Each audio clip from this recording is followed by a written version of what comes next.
Hello student, मोहदेवी तपड़े कन्या महाविद्यालय के यूट्यूब चैनल में आपका स्वागत है। मैं आज आपको बीए सेकेंड ईयर का जो टॉपिक अपना चल रहा था कंटिन्यू करेंगे। उसका नाम है इंडेक्सिंग। कि इंडेक्सिंग क्या होती है। इससे पहले मैंने आपको जो वीडियो बनाया था उसमें मैंने आपको बताया था सिंगल इंडेक्स फाइल के बारे में कि सिंगल इंडेक्स फाइल क्या होती है, और आज मैं बताऊंगा आपको कंपाउंड इंडेक्स फाइल के बारे में कि कंपाउंड इंडेक्स फाइल क्या होती है। सामान्यतः इंडेक्सिंग को दो भागों में बांटा गया है, सिंगल इंडेक्स फाइल और कंपाउंड इंडेक्स फाइल में। सिंगल इंडेक्स फाइल में जो फाइल बनती है वो बनती है .idx नाम की, और इसमें जो बनेगी वो बनेगी आपकी .cdx नाम की। सिंगल इंडेक्स फाइल क्या होती है। सिंगल इंडेक्स फाइल को मैं एक बार दोबारा फटाफट आपको क्या करता हूँ, आपको रिकैप कर देता हूँ। क्या होगा इसका कि आप जब सॉर्टिंग करते थे तो सॉर्टिंग करते समय जब आप फाइल की सॉर्टिंग होती थी तो एक नई टेबल और क्रिएट होती थी सॉर्टिंग करते समय। जैसे मान लीजिए आप कोई 1000 क्या नाम रिकॉर्ड की टेबल है, आप क्या कर रहे हो उसको सॉर्ट करना चाहते हो असेंडिंग या डिसेंडिंग में, तो सॉर्टिंग करोगे तो उसमें क्या होगा कि आपकी एक नई टेबल और क्रिएट होती थी इसकी सॉर्टिंग वाली, और आपकी मेन टेबल अलग होती थी। इससे क्या होता था कि आपकी मेमोरी ज्यादा यूज होती थी कंप्यूटर के अंदर। तो इस समस्या से बचने के लिए आपने क्या किया गया, इंडेक्सिंग की थी। इंडेक्सिंग में क्या होता है कि इंडेक्सिंग में नई टेबल नहीं बनती, बस एक नई फाइल बनती है जिसका साइज क्या होता है उस टेबल से भी क्या होता है कम ही होता है। तो इंडेक्सिंग भी वही तरीका है सॉर्टिंग का ही, मतलब इसमें भी डाटा को आसानी से सर्च करने के लिए ढूंढने के लिए काम में लिया जाता है। आप लोग देखते हो कि जो आपके बुक्स में आगे इंडेक्स बना तो उसका क्या यूज है, उसका यूज यही है कि आप अपने टॉपिक या लेसन पे फटाफट जल्दी से पहुंच सकें। आप देख सकते हैं कि इंडेक्स में ये टॉपिक नंबर या आपका जो लेसन नंबर क्या है, इसका पेज नंबर क्या है, आप उस पर जल्दी से पहुंच सकते हैं। इंडेक्स का काम यही है कि आप अपने टेबल पे या डाटा बेस पे डाटा पे जल्दी से पहुंचना या रिकॉर्ड पे जल्दी से पहुंचना काम किसका है, इंडेक्सिंग का है। तो इंडेक्सिंग को दो भागों में बांटा गया था। आपका था एक आपका सिंगल इंडेक्स फाइल और दूसरा था कंपाउंड इंडेक्स फाइल। आज बात करेंगे अपने कंपाउंड इंडेक्स फाइल के बारे में कि कंपाउंड इंडेक्स फाइल क्या होती है। तो देखिए इसमें क्या होता है कि सिंगल इंडेक्स फाइल जब अपने बनाते थे या इंडेक्सिंग करते थे उसमें क्या होता था कि आपकी इंडेक्स फाइल बनती थी जिसका नाम क्या होता था, एक्सटेंशन क्या होता था, .idx होता था। जैसे मान लीजिए एक टेबल है,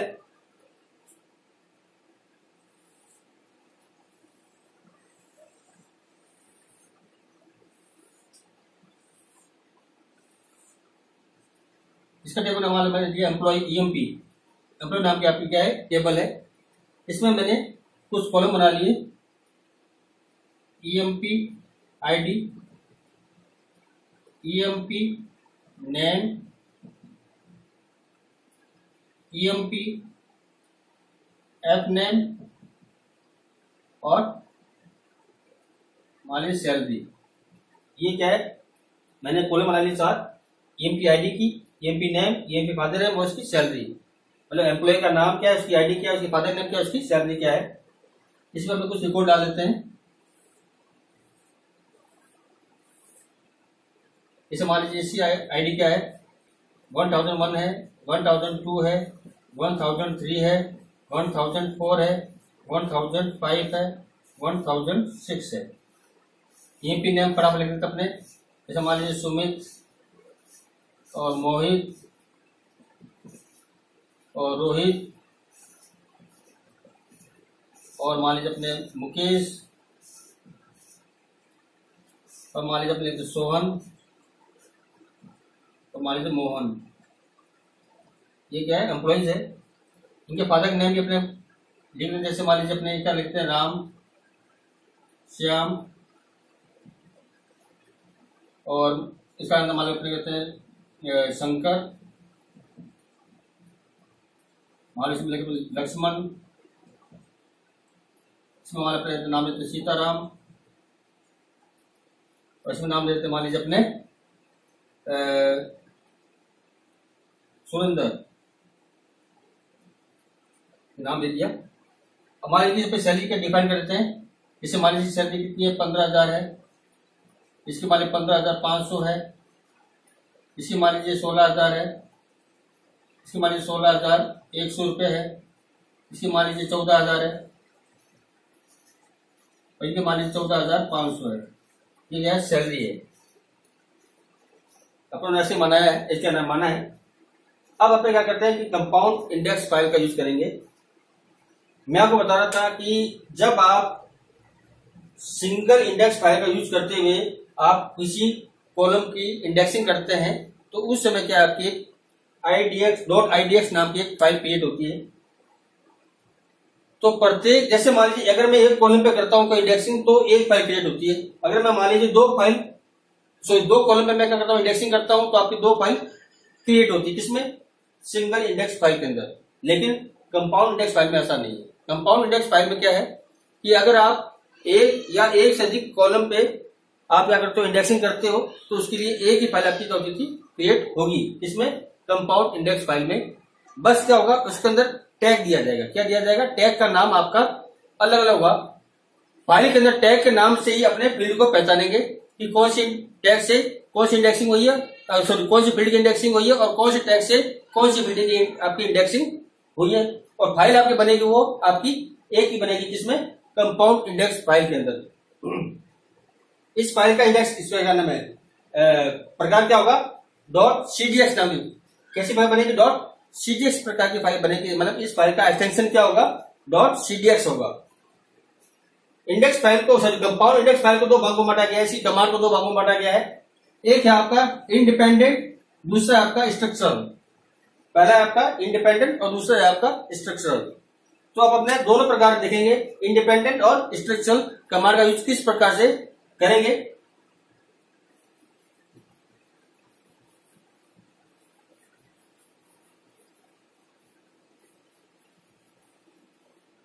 पहले बात करते हैं इंडिपेंडेंट कमांड की, कि इंडिपेंडेंट कमांड किस प्रकार से आपकी यूज में आएगी। सबसे पहले देखेंगे इंडिपेंडेंट कमांड का सिंटेक्स क्या होगा। इसका सिंटेक्स क्या होगा आपका? INDEX इंडेक्स ऑन, मतलब वही था सिंगल टेबल में आपका था, सिंगल फाइल टेबल का था इंडेक्स ऑन, फिर फील्ड का नाम। इसमें भी क्या आएगा? इंडेक्स ऑन फील्ड का नाम। इसमें लिखेंगे अपने फील्ड नेम। फील्ड नेम क्या है? फिर लिखेंगे टैग। टैग ये कीवर्ड आएगा। फिर टैग नेम,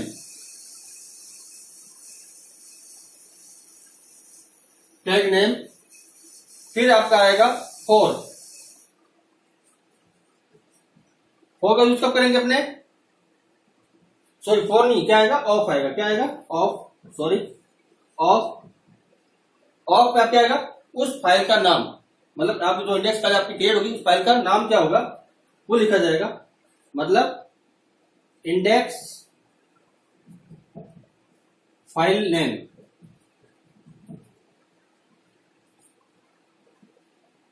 इसमें आपकी सबसे पहले कमांड क्या आएगी? इंडेक्स ऑन आएगा। आपको किस फील्ड पे आपको इंडेक्सिंग करनी है उस फील्ड का नाम आएगा। फिर टैग आएगा, फिर टैग का नाम आएगा, और इंडेक्स फाइल का नाम यानी .cdx फाइल का जो नाम होगा आपका वो यहाँ पे दिया जाएगा आपका। अब जैसे अपने एक एग्जांपल लेते हैं, जैसे ये था आपका EMP वाला। तो सबसे पहले क्या करना पड़ेगा आपको? अपने को लिखना पड़ेगा यूज। सबसे पहले अपने को क्या करना पड़ेगा? यूज करना पड़ेगा। यूज EMP, मतलब टेबल को यूज में लेना पड़ेगा। फिर लिखेंगे अपने index on. Index on field का नाम, जैसे मान लीजिए अपन नेम पे करते हैं या EMP ID पे करते हैं तो लिखेंगे EMP ID। EMP ID आ गया। फिर टैग का नाम अपने टैग लिखेंगे। टैग कीवर्ड आ जाएगा आपका। टैग का नाम मान लीजिए EMP EID कर दिया मैंने। EID मैंने क्या दे दिया? इस टैग का नाम। मतलब जब मैं इस फाइल के अंदर EID दूंगा तो क्या बताएगा मुझे? एम्प्लॉय ID का इंडेक्सिंग बताएगा। ठीक है, तो अपने का नाम, इसका टैग का नाम अपने ने दे दिया EID ऑफ। फिर इंडेक्स फाइल का नाम। इंडेक्स फाइल का नाम ऐसे मान लीजिए मैंने दे दिया EMP1 दे देंगे अपने। .cdx वो खुद लगा सकता है, मतलब खुद ही लगाएगा। मैंने क्या दे दिया? मैंने क्या लिखा? Index on. ये तो आपकी कमांड होगी। किस फील्ड पे करना है? EMP ID नाम के फील्ड पे आपको क्या करना है? इंडेक्सिंग करनी है। टैग या कीवर्ड आ गया, उस टैग का नाम क्या है? EID। मतलब जो अपने जो इस इंडेक्सिंग को जो आपकी एम्प्लॉय आईडी को हुई है उसको किससे पहचानेंगे, अपने ई आईडी से पहचानेंगे। और फाइल का नाम क्या जो बनेगा, EMP1 बनेगी। मतलब EMP नाम की 1 नाम की जो फाइल है उसमें ई आईडी आपकी क्या बताएगी, EMP आईडी का इंडेक्स बताएगी कि उसको क्या नाम है इंडेक्स किया गया है। ये तो आपकी एक फील्ड पे है। अगर मैं चाहूं तो एक से अधिक फील्ड पे इसको कर सकता हूं। कैसे करूंगा मैं इसको, मैं इसलिए लिखूंगा आपको,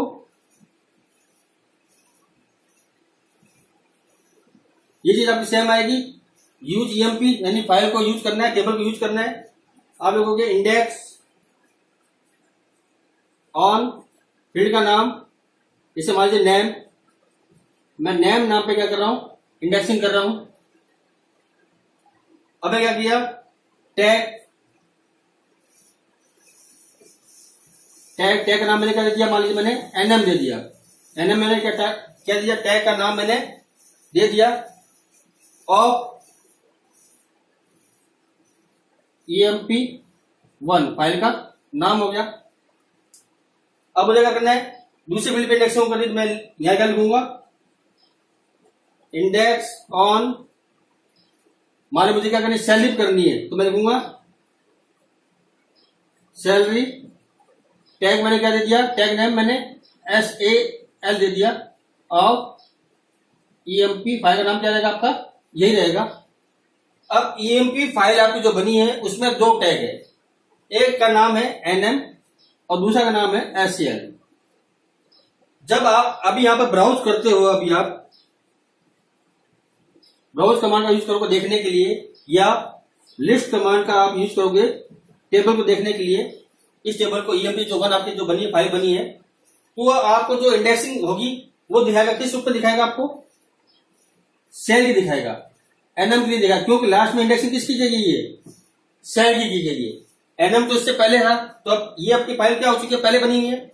ये आपकी फाइल क्या है, बाद में क्या नाम इंडेक्सिंग हुई, तो आपकी क्या है, इंडेक्सिंग किस बेस पे दिखाएगा, आपको सेल बेस पे दिखाएगा। लेकिन आप चाहते हो कि मुझे NM और सेल को अलग अलग देखना है, तो इसके लिए आपको एक कमांड का यूज करना पड़ेगा, उसका नाम है set order to. Set order to ये कमांड क्या करती है, ये कमांड इंडेक्स फाइल को कंट्रोल करती है। क्या करती है, आपको जो इंडेक्स फाइल बनी है इसको क्या करेगी, कंट्रोलिंग का काम कौन करेगा, ये कमांड करेगी, सेट ऑर्डर टू। अब क्या करेंगे, जैसे मान लीजिए जब नेम नाम की जो ये इंडेक्सिंग देखनी है, तो मैं क्या लिखूंगा, मैं लिखूंगा सेट ऑर्डर टू NM। मैं क्या लिखूंगा, सेट ऑर्डर टू NM लिखूंगा। अब क्या होगा, अब मैं क्या करता हूं, ब्राउज करता हूं या मैं लिस्ट करूंगा। अब तो क्या दिखाएगा, मुझे NM की इंडेक्सिंग दिखाएगा। क्या दिखाएगा, NM की इंडेक्सिंग को दिखाएगा। अगर आप मान लीजिए आपने इंडेक्सिंग कर ली और आपने उसको 1 या 2 दिन के बाद में आप उसको दोबारा फाइल को देखना चाहते हो, तब क्या करना पड़ेगा आपको, तब आपको सबसे पहले वही करना पड़ेगा, यूज EMP। आप इंडेक्स फाइल आपकी है, आप कौन सी इंडेक्सिंग देखना चाहते हो, NM की या सेल की, तो आपको क्या लिखना पड़ेगा, आपको लिखना पड़ेगा सेट ऑर्डर टू। फिर आपको जिसकी इंडेक्सिंग देखनी है, NM की देखनी है, मतलब नेम की देखनी है तो नेम लगाओगे। अगर आप सेल ही देखना चाहते हो तो आप क्या लिखोगे, या आप लिख सकते हो सेल, तो क्या दिखाएगा आपका सेल की इंडेक्सिंग आपको दिखा देगा कि इस फील्ड की क्या इंडेक्सिंग हुई है। तो आप अलग अलग प्रकार से आप दोनों देख सकते हो। या एक तरीका और है, आप जब टेबल यूज करते हो उस समय आप इंडेक्सिंग का नाम देखकर आप सीधे इंडेक्सिंग देख सकते हो। वो कैसे लिखेंगे अपने,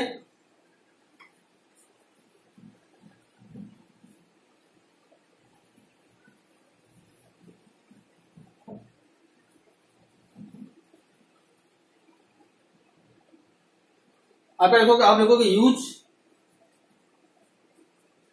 EMP फाइल का नाम हो गया आपका, तो टेबल का नाम क्या होगा आपका, यूज EMP। अब आप क्या सकते हो, उसके साथ में इंडेक्सिंग फाइल का नाम दे सकते हो। आप लिख सकते हो क्या नाम है, इंडेक्स फाइल का नाम क्या जाएगा, इंडेक्स हो जाएगा, और फाइल का नाम क्या है आपका EMP1। तो आप लिखोगे यूज ईएमपी इंडेक्स EMP1, ये हो गया आपका फाइल का नाम। इसका जगह लिखोगे ऑर्डर, यहां जगह नहीं है, मैं यहां लिखता हूं, आप लिखोगे ऑर्डर। ऑर्डर किसमें लिखना है आपको, सैलरी लिखनी, तो आप लिखोगे SL।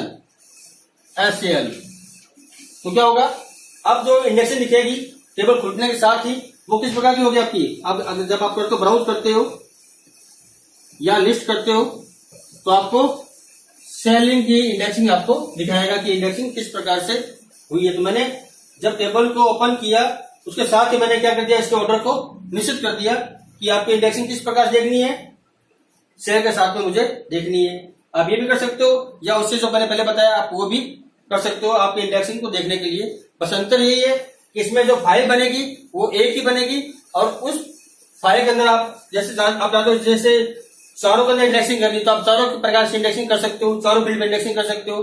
तो आपको क्या, सबके लिए अलग अलग टैग नेम आपको देना पड़ेगा, और फाइल आपकी एक रहेगी और टैग नेम आपका क्या रहेगा, अलग अलग रहेगा। आप टैग नेम का प्रयोग करके आप अपनी फील्ड की इंडेक्सिंग को अलग अलग देख सकते हो कि कौन से फील्ड में क्या इंडेक्सिंग हुई है। तो ये बात होगी आपकी इंडिपेंडेंट इंडेक्सिंग के बारे में। अब बात करते हैं स्ट्रक्चरल इंडेक्सिंग के बारे में। देखिए स्ट्रक्चरल जो इंडेक्सिंग है उसमें थोड़ा सा अंतर है, किससे, इंडिपेंडेंस। इसमें क्या होता है कि इंडिपेंडेंस में आपको फाइल का नाम आपको देना पड़ता है, जो आपकी .cdx है, ये फाइल आपको देनी पड़ेगी, नाम आपको देना पड़ेगा। जैसे मैंने आपको दिया था, यहाँ पर क्या दिया था, EMP1 दिया था, ये फाइल का नाम मैंने इसमें दिया था। लेकिन स्ट्रक्चरल इंडेक्सिंग में क्या होता है कि फाइल का नाम ये अपने आप ही ले लेता है, जो टेबल का नाम है, टेबल के नाम को ही क्या बना लेता है, अपने आप ही फाइल का नाम बना लेता है, और आगे क्या लगा देगा, बाद में .cdx लगा देगा। जैसे मान लीजिए आपकी फाइल का नाम क्या है, सो टेबल नाम क्या है, EMP है, तो ये जो आपकी जो फाइल बनेगी स्ट्रक्चर के अंदर, तो वो क्या बनेगी आपकी EMP.cdx बनेगी। क्या बनेगी, EMP.cdx फाइल आपकी अपने आप ही बन जाएगी। लेकिन जो इंडिपेंडेंस में या सिंगल फाइल में क्या था, आपको फाइल का नाम आपको देना पड़ता था, लेकिन इसमें आपको फाइल का नाम नहीं देना है। इसमें फाइल अपने आप ही क्या हो जाएगी, आपकी क्रिएट हो जाएगी, और उसका नाम क्या होगा, जो नाम टेबल का है। तो अपने देखते हैं स्ट्रक्चर इंडेक्सिंग के बारे में।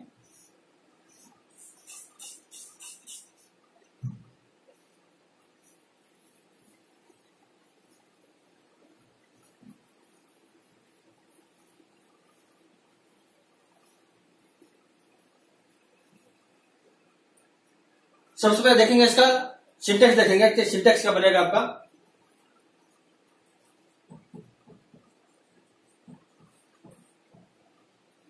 वही कीवर्ड है, इसमें पहले क्या आएगा आपका इंडेक्स ऑन, या तो आ गया कमांड, आ गया आपकी इंडेक्स ऑन आ गई। फिर फील्ड का नाम, फील्ड नेम, फील्ड का नाम आ गया। फिर टैग, फिर टैग नेम, और फाइल का नाम इसमें अपने को देना नहीं है, क्योंकि फाइल ये अपना भी क्रिएट करेगा, और वो फाइल का नाम क्या होगा, जो टेबल का नाम है। तो ये आपका क्या हो गया, इसका सिंटेक्स होगा किसका, स्ट्रक्चरल इंडेक्सिंग का। किसका हो गया, स्ट्रक्चरल इंडेक्सिंग का। जो आपका किसमें था, आपका ये आपका था कंपाउंड फाइल इंडेक्स के अंदर। कंपाउंड फाइल इंडेक्स मैंने दो बताया था आपको, इंडिपेंडेंट और दूसरा था आपका स्ट्रक्चरल। तो ये आपका क्या होगा, स्ट्रक्चरल इंडेक्स फाइल का सिंटेक्स हो गया। अब क्या करते हैं, इसको अपने कमांड कैसे यूज करेंगे वो लिखेंगे। अपने लिखेंगे, जैसे सबसे पहले लिखेंगे अपने यूज EMP, पहले फाइल को या टेबल को अपने क्या करना है, यूज करना है। अब लिखेंगे इंडेक्स ऑन, फील्ड का नाम जैसे मान लीजिए क्या नाम है, EMP नेम है, EMP नेम, ये आपका क्या होगा, फील्ड का नाम हो गया। टैग, टैग आपका कीवर्ड आ गया। अब मैं क्या टैग का नाम दूंगा, जैसे मैंने दे दिया मान लीजिए NM दे दिया, तो NM क्या होगा, आपका टैग का नाम हो गया। मतलब नेम नाम का फील्ड आपका जो इंडेक्सिंग बनेगी वो क्या बनेगी, NM नाम से बनेगी। और फाइल का नाम क्या लेगा, अपने आप ही EMP.cdx ले लेगा। फाइल का नाम क्या ले लेगा, अपने आप ही EMP.cdx अपने आप ही ले लेगा। अगर मान लीजिए सैलरी की तरफ से और करनी इंडेक्सिंग, तो मैं क्या लिखूंगा, इसके साथ ही index on salary, tag name मैंने क्या दिया, SAL। तो अब वो इंडेक्सिंग करेगा तो किस नाम से करेगा, उसका टैग नेम क्या होगा, SAL होगा। फाइल आपकी क्या बनेगी, फाइल आपकी एक ही बनेगी, emp.ctx। उसमें दो टैग है आपके, एक है आपका नाम NM, दूसरा है आपका SAL। NM में क्या दिखाएगा, आपकी नेम नाम की इंडेक्सिंग दिखाएगा, और सेल में क्या दिखाएगा, आपकी सैलरी की इंडेक्सिंग दिखाएगा। और अब क्या करते हैं, अगर आपने दोनों फील्ड का एक साथ इंडेक्सिंग की है तो आप जब आप ब्राउज करोगे, यहां पे जब आप ब्राउज कमांड का यूज करोगे या लिस्ट कमांड का यूज करोगे तो आपको क्या शो करेगा, सैलरी की इंडेक्सिंग शो करेगा। क्यों, क्योंकि लास्ट में इंडेक्सिंग किसकी की गई है, सैलरी की गई है। तो आपको सैलरी की इंडेक्सिंग आपको ब्राउज में दिखाएगा। आप क्या चाहते हो कि मुझे नेम की इंडेक्सिंग दिखाए, तो आप क्या देखोगे, वही कमांड कौन सा, set order to, set order to, tag का नाम क्या है आपका, NM। तो क्या होगा आपका, अब आपकी NM नाम की इंडेक्सिंग को दिखाएगा, मतलब जो आपने नेम नाम की जो इंडेक्सिंग की है आपने नेम के ऊपर, उसको आपको क्या दिखाएगा, ये अब आपको दिखा देगा, क्या, सेट ऑर्डर टू कमांड के द्वारा। अपने स्ट्रक्चर कमांड को क्या नाम है, दो तरीके से यूज हो सकते हैं। जैसे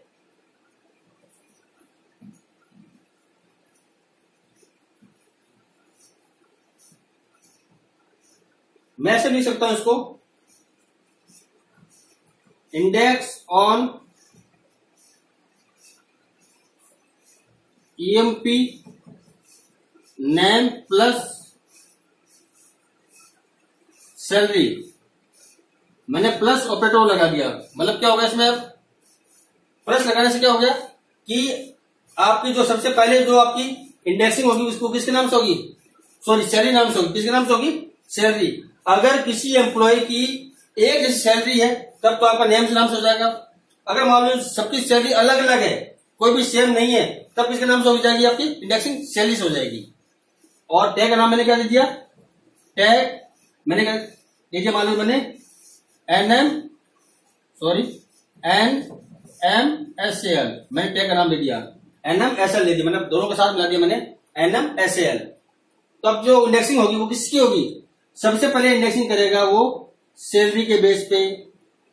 अगर किसी एम्प्लॉय की सैलरी, जैसे हमारे दो एम्प्लॉय है, सुमित और मोहित, जिनकी सैलरी क्या है, 15,000 ही है, इसकी है मान लो 15,000 है। तो अब क्या होगा, अब देखेगा कि अब इंडेक्सिंग किसके नाम से होगी, अब जब सैलरी सेम होगी तो क्या करेगा, नेम नाम से इंडेक्सिंग करेगा कि एस पहले आता है कि एम पहले आता है। पहले क्या आएगा आपका, एम आएगा तो क्या हो जाएगा, मोहित आपका ऊपर चला जाएगा, सुमित आपका नीचे हो जाएगा, और सैलरी सबकी क्या, दोनों की क्या है, बराबर है। अगर सैलरी आपकी सबकी अलग अलग है तब नेम से इंडेक्सिंग नहीं होगी, फिर इंडेक्सिंग किससे होगी, आपकी सैलरी से होगी। क्यों, क्योंकि सबकी सैलरी क्या है, अलग अलग है। तो ये था आज का टॉपिक, इसका स्ट्रक्चरल इंडेक्सिंग क्या नाम फाइल, जिसमें मैंने आपको ये किसका हिस्सा था आपका, ये हिस्सा था आपका कंपाउंड इंडेक्सिंग फाइल का। किसका इंडेक्सिंग था, कंपाउंड इंडेक्सिंग फाइल में मैंने आपको दो बताया था, इंडिपेंडेंस और स्ट्रक्चरल कंपाउंड क्या नाम है, इंडेक्सिंग। तो आज के वीडियो में इतना ही। इस वीडियो से संबंधित कोई भी क्वेरी हो तो आप मुझे कमेंट कर सकते हैं। धन्यवाद।